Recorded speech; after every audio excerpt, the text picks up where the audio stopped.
Assalamualaikum warahmatullahi wabarakatuh. Apa kabar pemirsa PAL TV? Senang sekali saya Kiki Marina kembali menjumpai Anda dalam program acara Aspirasi Demokrasi. Pemirsa, salah satu mengukur keberhasilan seorang kepala daerah adalah dengan menyaksikan seperti apa hasil kerjanya. Cukup memotivasi dan juga membawa ke arah yang lebih baik untuk membawa bangsa lebih maju dan tentunya membuat masyarakat lebih sejahtera. Kali ini kami bersama salah seorang sosok pemimpin, yaitu orang nomor 1 di Kabupaten Banyuasin, Bapak Haji Asqolani Jasi. Langsung saja kita sapa, apa kabar Pak Asqolani? Alhamdulillah kabar baik. Sehat ya. Alhamdulillah sehat. Makin segar, sudah lama nggak ketemu nih Bapak. Alhamdulillah. Iya. Jadi Bapak Asqolani ini sudah memimpin sejak 2018 sampai dengan 2023 ya Bapak ya, periode pertama. Berarti ini artinya adalah tahun terakhir. Iya, betul, tahun terakhir. Bisa berbagi nggak aktivitas di tahun terakhir ini apa aja nih Pak Asqolani? Ya, di tahun terakhir tentunya kita lebih gesit lagi, kerja lebih keras lagi, lebih cerdas lagi, dan lebih ikhlas lagi. Kalau bahasa kami dengan Pak Deslamet sebagai wakil saya, dengan Sekda, dengan para OPD, kepala dinas, kepala badan yang ada di pemerintahan Kabupaten Banyuasin, kita gaspol. Jadi kerjanya lebih kita maksimalkan lagi, karena ini adalah tahun terakhir dalam rangka kita untuk mencapai target visi misi yang telah kami buat bersama dengan Pak Deslamet sejak awal kita memimpin Kabupaten Banyuasin. Jadi aktivitas sekarang full kita, dari pagi malam terus kita lakukan bersama dengan para OPD segenap pemerintah Kabupaten Banyuasin. Kenapa nih lebih gaspol? Apa memang selama ini agak sedikit kendor atau memang masih banyak capaian yang belum diraih? Iya, namanya kan terakhir. Kalau yang namanya terakhir tuh kita harus maksimal. Kalau main bola itu terakhir tuh harus gol kita. Iya, kita harus gol. Jadi kalau harus gol kita gasnya harus kita fullkan, karena terakhir finish namanya. Kalau tidak gagal berarti kan. Nah, makanya target terakhir aktivitas kita lebih kita maksimalkan lagi dalam pencapaian target-target tertentu. Iya, salah satu contoh kegiatannya nih Bapak. Ya, kegiatan kita yang sehari-hari di pemerintahan terutama kaitan dengan pencapaian visi misi kita yang sudah kita masukkan di dalam 7 program pokok andalan kita dan 12 gerakan bersama masyarakat. Ini kita maksimalkan. Jadi semua OPD itu kita maksimalkan di dalam pencapaian target-target yang sudah kita buat bersama dengan para OPD dan sudah disetujui oleh DPRD Kabupaten Banyuasin. Jadi kegiatan kita semua sektor dari 7 kegiatan dan 12 gerakan yang dimaksud. Jadi semuanya Ya semuanya, nggak ada pilih-pilih gitu. Jadi semuanya harus sesuai dengan target. Gitu. Sejauh ini sudah cukup menyesuaikan dengan target yang ada? Iya, karena keberhasilan sebagai seorang kepala daerah dalam memimpin daerah, sebenarnya indikator yang paling dominan yang diketahui oleh publik dan oleh konsep berbangsa dan bernegara. Yang pertama itu kaitan dengan angka kemiskinan. Mampukah seorang kepala daerah bisa menurunkan angka kemiskinan, itu satu. Yang kedua, indikator kedua, mampukah seorang kepala daerah itu bisa menurunkan angka pengangguran. Mampukah seorang kepala daerah itu beserta stafnya untuk meningkatkan perekonomian masyarakat. Nah, alhamdulillah dari 3 indikator itu, walaupun di masa pandemi COVID melanda negeri, termasuk juga Banyuasin, kita mampu menurunkan angka kemiskinan hampir 1 digit. Jadi tahun ini kita kemarin sudah dipublis oleh BPS 10,00. Jadi nyaris 1 digit. Hampir semua kabupaten kota di negeri angka kemiskinan mengalami kenaikan, kita mengalami penurunan. Nah, ini salah satu indikator yang paling pasti dan paling jelas keberhasilan dari seorang kepala daerah dalam memimpin daerahnya. Iya, jadi pencapaian yang sangat luar biasa ya. Alhamdulillah. Karena di saat pandemi justru biasanya perekonomian merosot begitu ya. Nah, tapi semua ini sebenarnya bukan hebatnya kepala daerah, tapi hebat kerja bareng. Karena tim.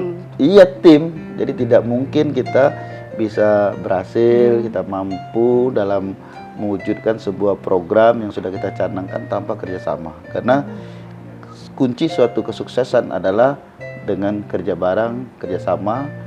Kalau bahasa Bung Karno dengan gotong royong, artinya dengan sama-sama. Jadi kerjanya kerja bareng, tidak ada yang ego sektor, karena tugas kita sama, itu untuk melayani masyarakat kita sebaik-baiknya dan membangun pembangunan yang ada di wilayah Kabupaten Banyuasin, terutama infrastruktur, jalan, jembatan, pertanian, pendidikan, kesehatan, di semua sektor.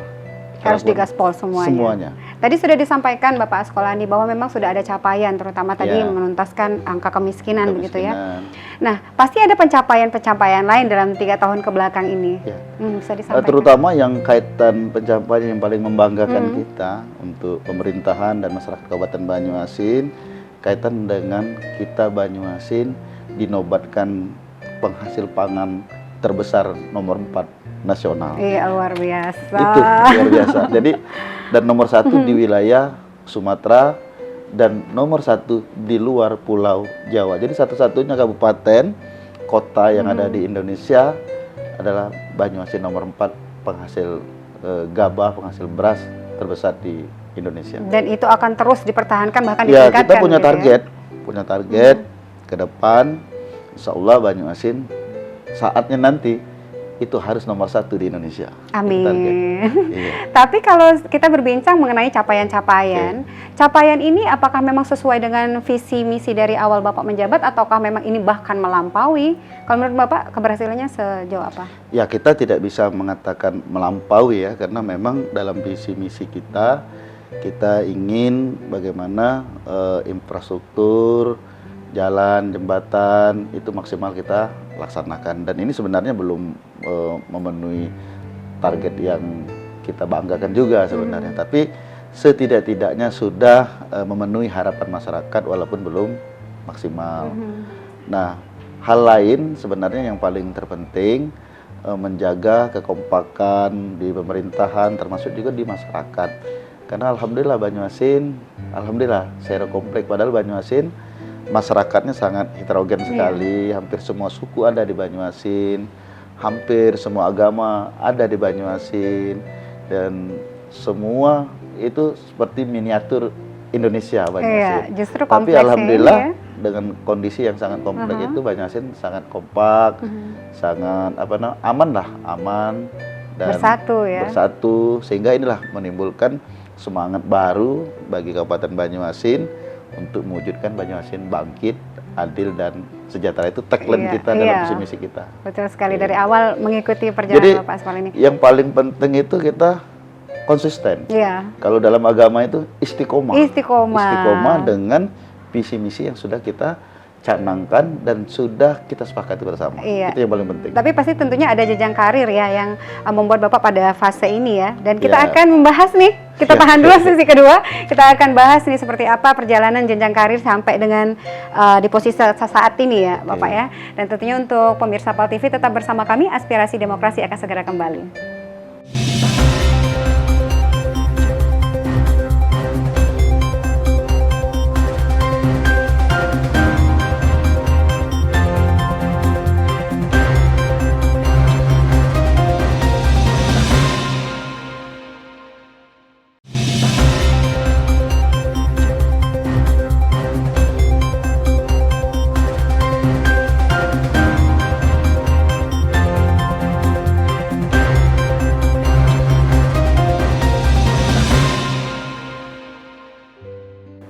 Terima kasih pemirsa, Anda masih bersama Aspirasi Demokrasi dan tentunya masih bersama Bupati Banyuasin Haji Askolani Jasi dan sekaligus juga sebagai Ketua DPC Partai PDI Perjuangan. Jadi Banyuasin. Banyuasin. Jadi memang perjalanan karir politiknya memang bukan sebentar ya, sudah dari zaman kuliah aktif berorganisasi, begitu ya. Bisa diceritakan sedikit nggak sih? Ya, memang kita waktu menjadi mahasiswa kita aktif berorganisasi, baik organisasi di dalam kampus, di senat, maupun organisasi di luar kampus. Nah, pada masa kita jadi mahasiswa, itu ada gejolak nasional yang menimbulkan terjadinya reformasi. Nah, kita kuliahnya waktu itu, di masanya reformasi. Oh, pada saat itu Iya. berarti ikut ya dalam Jadi gejolak kita ikut apa namanya? gejolak politik Kalau itu istilah ya? sekarang ini aktivis ya, Iya. aktivis. Sebenarnya bukan aktivis 98 kan, dari 96, pergerakan 96, 97, 98 itu sudah puncak pergeseran apa namanya antara Kepemimpinan. pemimpinan nasional dari Orde Baru ke Orde Reformasi. Nah, kita ikut berjuang di situ. Nah, dalam perjalanan karir memang saya awal-awal punya cita-cita ingin jadi TNI sebenarnya, TNI. Tapi sudah berapa kali ikut tes, alhamdulillah gagal terus. Alhamdulillah. Ya, akhirnya kita masuklah di dunia pendidikan, kita kuliah pada tahun 95. Jadi ada stagnan taman SMA 93, kita melanjutkan ke perguruan tinggi itu 95. Jadi ada 2 tahun kita apa namanya dalam tanda kutip nganggur lah istilahnya, karena kita fokus untuk mengikuti tes-tes TNI pada waktu itu AKABRI. Masih belum menyerah pada saat itu ya? Iya, sampai 8 kali, Mbak. Sampai Oke. 8 kali. Luar biasa perjuangannya. Luar biasa. Ternyata nasib kita bukan di situ. Terus mahasiswa kita ikut perjuangan reformasi, menjadi seorang aktivis bersama teman-teman baik tingkat nasional maupun regional pada waktu itu. Dan dilanjutkan tamat kuliah, kita zaman sudah berubah, kepemimpinan sudah berubah, sudah pasca reformasi lah. Setelah tamat kuliah tahun 2000 pada waktu itu kita menikah. Kebenaran kita menikah dengan seorang politisi yang waktu itu menjadi anggota DPRD termuda di Musi Banyuasin pada waktu itu, kan belum ada Banyuasin. Iya. Nah, dalam perjalanan karir saya tidak langsung terjun politik sebenarnya. Pada waktu itu saya mengikuti teman-teman di pengacara, jadi lawyer, gabung di LBH Palembang waktu itu. Terus gabung dengan kawan-kawan juga pengacara yang ada di Palembang. Dan karirnya tidak begitu lama di dunia pengacara. Saya terjun ke dunia usaha pada waktu itu.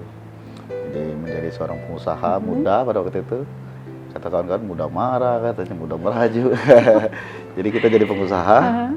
Lebih kurang tahun 99 saya betul-betul fokus banting setir, kalau bahasa orang tuh banting setir ya, banting setir Menuju ke? ya ke politik. Politik. Nah, jadi totalitas kita ke politik tahun 2009 politik. Calon DPR, alhamdulillah jadi. Kebenaran nasib beruntung bisa langsung jadi pimpinan dewan pada saat itu. Luar biasa ya. Umur masih muda waktu itu, masih umur 35 tahun. Berarti jenjang karir termasuk cepat ya, Pak? Iya, antara cepat dengan tidak lah, tapi kira-kira seperti itu. Oke. Dan 2010 dipercaya menjadi ketua partai, menahodai partai PDI Perjuangan di Kabupaten Banyuasin. 2013 saya calon bupati. 2013 calon bupati, alhamdulillah kalah. Tapi tetap bersemangat. Tetap ya? semangat pada waktu itu, tetap semangat. 2014 kembali lagi calon DPR Kabupaten, alhamdulillah terpilih, dan alhamdulillah terpilih lagi jadi pimpinan dewan pada waktu itu. Belum habis masa jabatan pimpinan dewan 2014-2019, saya mengadu nasib lagi 2018. calon bupati 2018. Nah, pada waktu itu ada pilihan yang sangat berat karena seorang DPR mau calon bupati harus mundur. Padahal jabatan saya pada waktu itu masih 1,5 tahun lagi. Ini dilematis karena kita jadi pimpinan dewan dan harus mundur untuk calon bupati yang belum tentu, belum pasti jadi. Karena pertarungan waktu itu sangat sengit, ada 5 calon pada waktu itu. Iya. 5 calon, jadi sangat berat sebenarnya, pilihan sangat berat. Tapi dengan izin orang tua, izin keluarga, istri dan anak-anak, dan keyakinan kita bahwa Allah itu yang punya kuasa atas segalanya. Bismillah, calon bupati. Dengan segala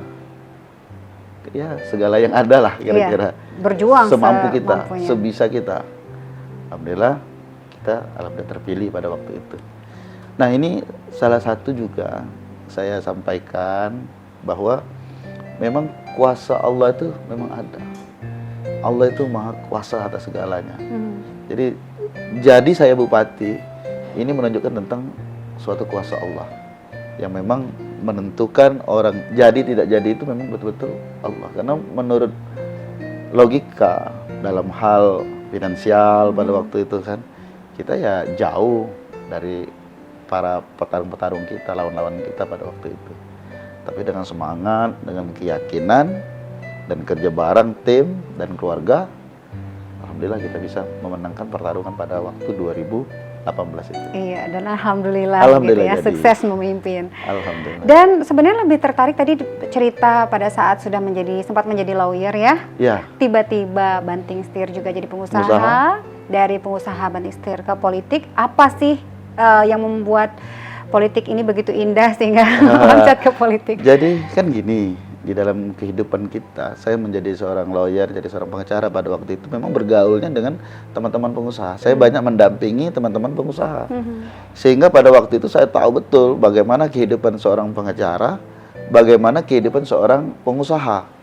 Bayangkan kita pengacara yang baru, tentunya belum banyak dapat klien, belum banyak dapat orang yang yakin, percaya untuk kita dampingi. Otomatis kita mendapatkan klien yang biasa-biasa saja kan. Nah, oleh sebab itu tentunya ini berbanding terbalik dengan lawyer yang sudah senior. Mereka mendapatkan klien yang kelasnya mungkin lebih tinggi, yang punya ekonomi tinggi, sehingga bayarannya akan bisa menutupi kebutuhan Iya, kehidupan. pada saat itu harus membiayai anak sekolah gitu ya. Betul.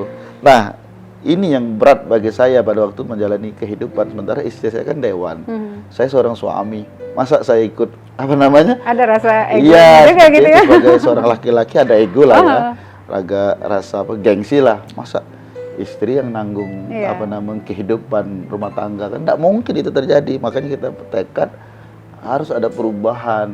Karena saya seorang laki-laki, karena bergaul dengan teman-teman pengusaha, akhirnya ini kayaknya prospek yang lebih mudah untuk mendapatkan rezeki, untuk mendapatkan kehidupan yang lebih baik. Iya. Tapi memang kebenaran saya senang dengan dunia usaha, karena ini kan dunia usaha ini kan termasuk spekulasi lah, petualang. Memang jiwa saya kan seperti itu kan. Jadi memang kalau bisa berjalan seiringan, kenapa tidak bagi Iya, saya? akhirnya karena saya sudah lama mengikuti teman-teman pengusaha, jadi begitu saya terjun ke pengusaha, tidak lagi kaku karena saya sudah ngikutin dari awal kan. Iya. Walaupun pada saat itu saya belum jadi pengusaha. Alhamdulillah sempat menjadi ketua Kadin, dipercaya teman-teman tahun 2003 pada waktu itu. Terus Memang menjadi sekretaris GPNC. Iya, Karena banyak kalau saya sekali. itu kalau kerja itu Mbak, kita harus fokus, serius. Nah, insya Allah kalau kita fokus Begitu. serius akan hasil kan. Fokus, Alhamdulillah. tekun, Iya. hasilnya juga akan maksimal. Nah, di dalam perjalanan sebagai seorang pengusaha, ternyata kita punya kedekatan dengan orang-orang politik juga. Kebenaran istri saya juga dewan. Jadi hampir setiap hari juga kita bercengkraman dengan orang-orang politik. Oke. Nah, dari situ kita tahu, oh ternyata yang mengatur negeri ini, yang mengatur masyarakat ini, yang mengatur bangsa dan negara ini adalah orang politik. Iya, lebih memahami Karena skema ya, Pak. kebijakan itu ada di politik. Iya. Yang membuat peraturan daerah, membuat kebijakan ini. Oh, ternyata politik ini lebih luas Cangkupannya. fungsi cangkupannya hampir semua kehidupan berbangsa dan negara ini, bermasyarakat ini diatur oleh orang politik. Nah, Jadi itulah yang membuat jadi sehingga kita ingin diri kita lebih banyaklah manfaat bagi orang lain. Iya, jadi bagi itulah masyarakat. awal dari ketertarikan dengan politik Ya, betul, ya. kira-kira seperti itu. Iya, seru sekali sebenarnya berbincang dengan Bapak Haji Asqolani ini, tapi kita akan melanjutkan kembali nih cerita dan mungkin lebih tertarik pada segmen selanjutnya, rencana-rencana ke depan ya. Untuk pemirsa Pol TV tetap bersama kami, setelah jeda kami akan segera kembali.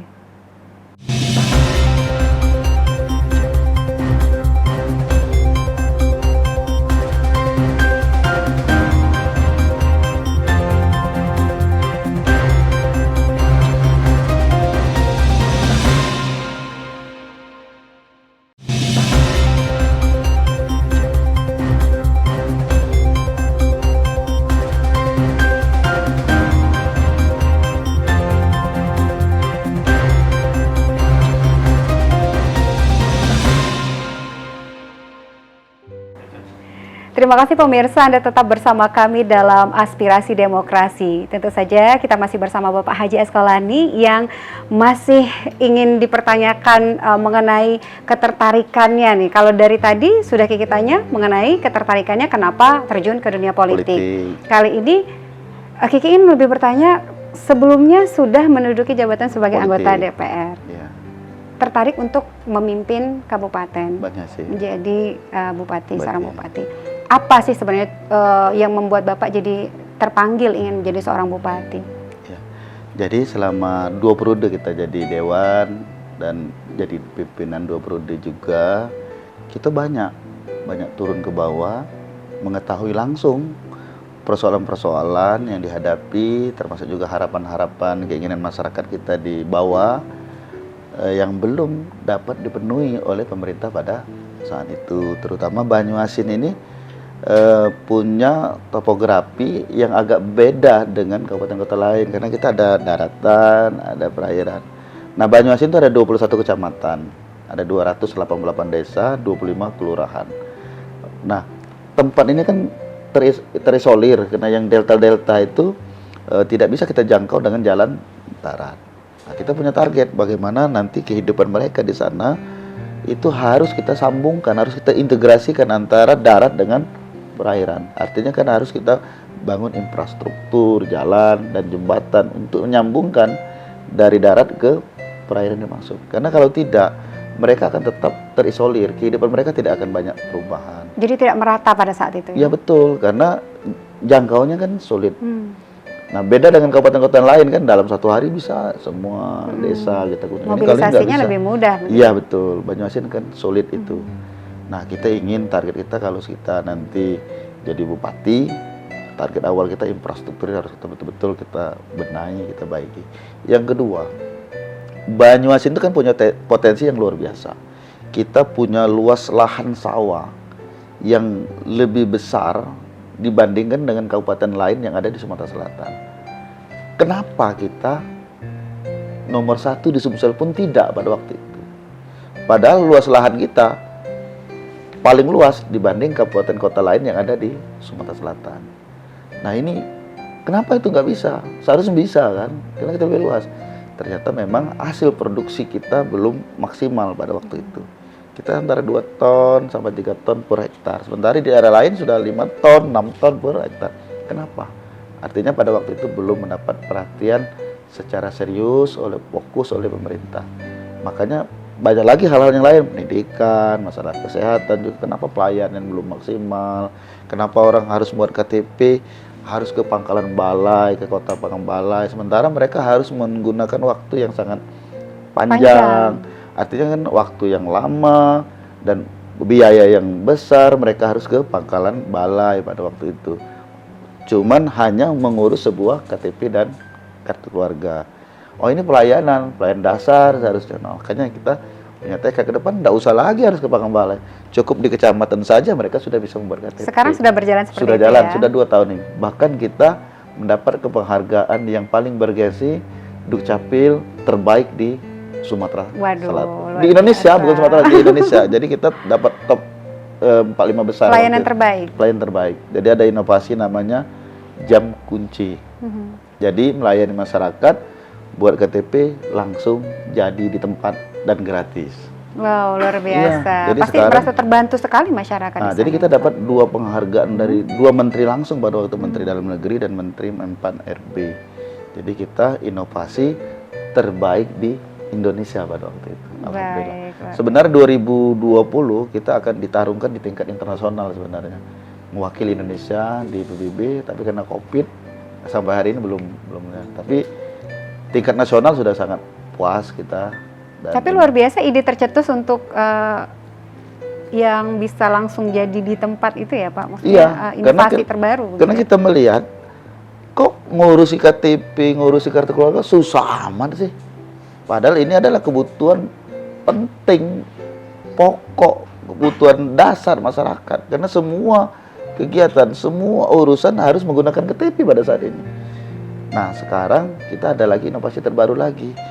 KTP bukan hanya KTP saja, elektronik KTP, tapi ini sudah KTP digital. Jadi tidak perlu lagi pakai kartu sekarang. Jadi lewat pakai HP sudah ada KTP di sana. Jadi tidak perlu lagi dicetak. Ini yang terbaru ini. Sedang kita giat-giatkan. Jadi target kita nanti 100% masyarakat kita sudah punya KTP. Makanya jam kunci yang kita maksud, mereka dari desa ke desa, dari dusun ke dusun, bahkan dari rumah ke rumah untuk melayani masyarakat. Jemput bola ya. Nah, kita ada mobil yang mobile untuk melayani masyarakat. Itu adalah melayani masyarakat dalam hal konteks membuat KTP dengan kartu keluarga tadi. Itu mobil yang tercanggih di dunia. Seperti apa nih mobilnya? Nah, ini kan baru, satu-satunya di Sumsel hanya ada di Banyuasin. Mobil ini bisa kemana-mana dan bisa melayani masyarakat sampai subuh mereka. Bahkan pernah jam 3, jam 4 subuh masih melayani masyarakat. Dan kenapa dikatakan tercanggih di dunia? Itu bisa langsung jadi cetak di sana KTP, dan selagi ada langit di situ ada sinyal. Nah, ini persoalan Banyuasin ini kan di situ. Persoalan Banyuasin di situ karena di beberapa desa itu kan banyak yang tidak punya sinyal, jaringan internetnya kurang. Nah, dengan menggunakan mobil yang tercanggih di dunia yang kami bahasa ini bisa melayani masyarakat. Jadi selagi ada langit di mobil itu ada sinyal. Bisa cetak langsung di tempat. Iya. Jadi dari semua yang dijelaskan tadi, dalam artinya semua masyarakat Banyuasin ini pasti punya KTP ya. KTP. Nah, dari situlah kita kemarin dari dari pemikir-pemikiran kita di lapangan, harapan keinginan masyarakat yang belum terwujud, yang pelayanan belum maksimal. Nah, kalau kita jadi bupati, kita bisa mengambil kebijakan itu karena DPR sama bupati itu ada beda kewenangan, ada kebijakan yang kalau DPR hanya pengawasan, hanya anggaran, dan hanya pembuatan peraturan daerah bersama-sama dengan bupati. Itu pun harus bersama-sama bupati. Tapi eksekusinya itu bupati, pelaksana adalah bupati. Makanya kalau kebijakan bupati itu kan tunggal. Kalau kebijakan dewan 45 orang. Betul. Kan. Oke, jadi itu memang jadi yang memotivasi utama sekali ya. Ya, ingin kalau kita punya pikiran, punya rencana, ini bisa langsung jadi. Tapi kalau kita jadi DPR, kita masih harus mengumpulkan suara dulu. Iya, harus minta dukungan dulu, terus minta yang melaksanakan juga bupati. Kalau bupatinya tidak mau, gimana coba? Sebaik apapun rencana kerja kita, kalau bupati tidak mau jalankan tidak bisa juga, karena yang bagian menjalankan adalah bupati. Maka saya pikir, wah ini harus jadi bupati. Nah, mindset kita supaya kita lebih banyaklah berbuat untuk bangsa dan negara, untuk masyarakat, untuk agama, tentunya itu. Sebenarnya pada segmen ketiga ini tadi ingin menanyakan tentang rencana kerja, tapi memang waktunya singkat sekali dan sepertinya tidak sempat lagi. Ini waktunya Bapak untuk menyampaikan pesannya ini untuk masyarakat Kabupaten Banyuasin khususnya yang saat ini menyaksikan tayangan kita.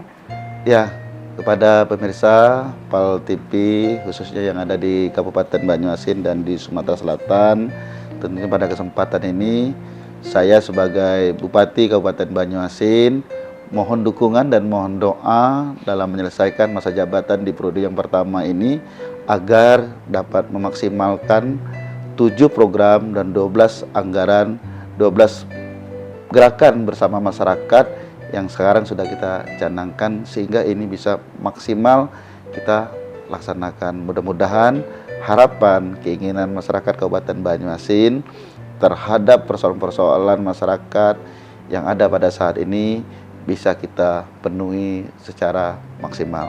Tentunya sekali lagi kami mohon doa dan mohon dukungan untuk membangun Kabupaten Banyuasin, untuk mewujudkan Banyuasin bangkit, adil dan sejahtera. Keberhasilan kami dengan Pak D Slamet memimpin Banyuasin adalah keberhasilan daripada masyarakat Kabupaten Banyuasin. Kami tidak mungkin bisa mewujudkan cita-cita besar kita tanpa doa dan dukungan masyarakat Kabupaten Banyuasin. Nah, untuk mencapai itu semua kita harus kompak, kita harus bersatu, dan yang paling terpenting jaga rasa persaudaraan dan persatuan kita dalam rangka berbangsa dan bernegara. Mudah-mudahan 2023 kita dapat mewujudkan Banyuasin bangkit, adil dan sejahtera sesuai dengan harapan masyarakat. Amin ya rabbal alamin. Ini terima kasih banyak Ya, Pak sama-sama. Asqalani atas waktunya, cerita-cerita singkatnya, dan yang tentunya kami doakan semoga sehat selalu dan sukses untuk Bapak. Amin, amin, amin. Baik, demikian tadi pemirsa PAL TV, bincang singkat kita bersama Bapak Haji Asqalani, Bupati Kabupaten Banyuasin. Dan yang pasti sesuai dengan yang disampaikan beliau, tidak ada pemimpin daerah yang berhasil tanpa dukungan dari masyarakatnya. Betul. Untuk itu mari bersama kita dukung untuk membangun daerah kita, dan kita selalu kompak bersama. Saya Kiki Marina bersama tim yang bertugas mengucapkan terima kasih. Sampai jumpa. Wassalamualaikum warahmatullahi wabarakatuh. Waalaikumsalam warahmatullahi wabarakatuh.